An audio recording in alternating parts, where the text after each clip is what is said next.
ফুলপাড়া গ্রামে প্রিয়া আর তার মা মায়া থাকতো। একসময় তাদের ফুল বাগান থাকলেও এক অজানা কারণে সেই বাগানের মাটি উর্বরতা হারিয়ে ফেলে।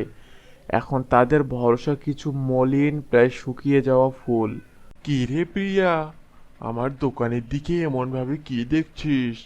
তোর মতো অলক্ষণে নজর লাগলে আমার সব ফুল তো শুকিয়ে যাবে। যা, ভাগ এখান থেকে। মা, আমাদের ফুলগুলো এমন ফ্যাকাশে কেন?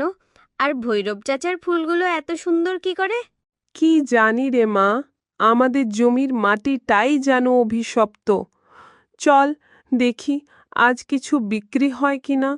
একদিন প্রিয়া ঠিক করলো সে নিজেই এর সমাধান খুঁজবে। সে সাহস করে গ্রামের শেষ প্রান্তে ছায়াবন নামে একটি জঙ্গলের দিকে রওনা দিল, যেখানে ভয়ে কেউ যেত না। আরে বেচারা, গাছটা মরে যাচ্ছে। কি অদ্ভুত সুন্দর কালো ফুল! এমন ফুল তো আগে কখনো দেখিনি। একে আমি আমার সাথে নিয়ে যাব। যত্ন করলে হয়তো বেঁচে যাবে।